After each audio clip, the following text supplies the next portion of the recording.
पापा जी एक काम करो, जल्दी से ना पर्दे के पीछे छुप जाओ, जल्दी जाओ, जल्दी जल्दी। हिमांशी एक काम करो, जल्दी से खाना बना दो, पापा जी आ रहे हैं। क्या मतलब तुम्हारे पापा आ रहे हैं? मैं क्या कोई नौकरानी हूँ जो पूरा पूरा दिन काम करती रहूं? तुम्हारे पापा को कोई काम धंधा नहीं है क्या कि मुंह उठा के जब देखो तुम्हारे घर चले आते हैं? मैंने कब बोला तुम नौकरानी हो? और वो भी तो पापा जी है ना।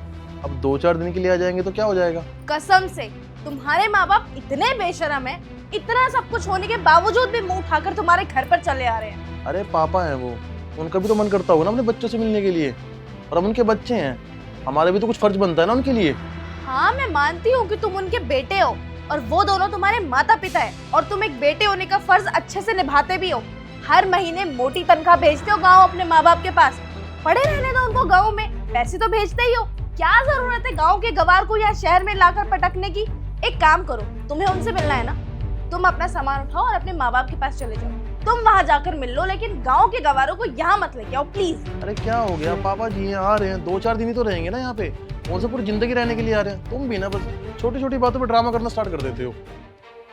मैं नहीं रखूंगी, मुझे पता है पहले तो 2-4 दिनों के लिए आएंगे और ऐसा कहकर पूरे महीने के लिए, हमेशा के लिए यहाँ बस जाएंगे। तुम्हें क्या है, तुम तो सुबह अपना बैग उठाओगे और ऑफिस चले जाओगे।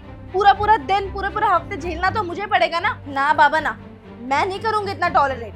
देखो इस घर में सिर्फ तुम और मैं रहते हैं, मैं इस घर में किसी तीसरे इंसान को नहीं बर्दाश्त करूंगी। तुम्हें मिलना है तुम चले जाओ, लेकिन उनको यहाँ मत लेके आओ। अरे हिमांशी, अब तो वो बस में बैठ चुके हैं, निकल चुके हैं वहां से, अब फोन करके मना थोड़ी करूंगा, कितना अजीब लगेगा। और वैसे भी अब वो आ ही रहे हैं तो आने दो ना, 2-4 दिन रह के हंसी खुशी यहाँ पे, फिर चले जाएंगे, क्या दिक्कत है तुम्हें? ठीक है आने दो। इस बार तुम्हारे बूढ़े बाप को ऐसा जलील करूंगी ना कि वो बुढ़ा दोबारा दहलीज पे कदम नहीं रखेगा। बुलाओ। शाबाश बेटी शाबाश।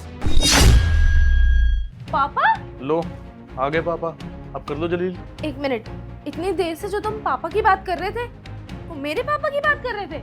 हाँ मैं तुम्हारे पापा जी की बात कर रहा था। और पापा जी देखा आपने, इसके दिल में मेरे माँ बाप के खिलाफ कितना जहर भरा हुआ है, और इसलिए तो पापा जी हम हंसी खुशी रह ही नहीं पाते। और पापा जी आप मुझे बोलते हो कि मैं अपने माँ बाप के साथ नहीं रहना चाहता। आप अपनी बेटी को देखिए, इसने कैसे मेरा पूरा परिवार तोड़ रखा है, टुकड़े टुकड़े करके रख रखा है इसने मेरे परिवार को।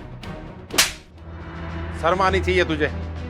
मैंने कभी नहीं सोचा था कि तू ऐसी निकलेगी। क्या मैंने तुझे यही परवरिश दी थी, ऐसे संस्कार दिए थे?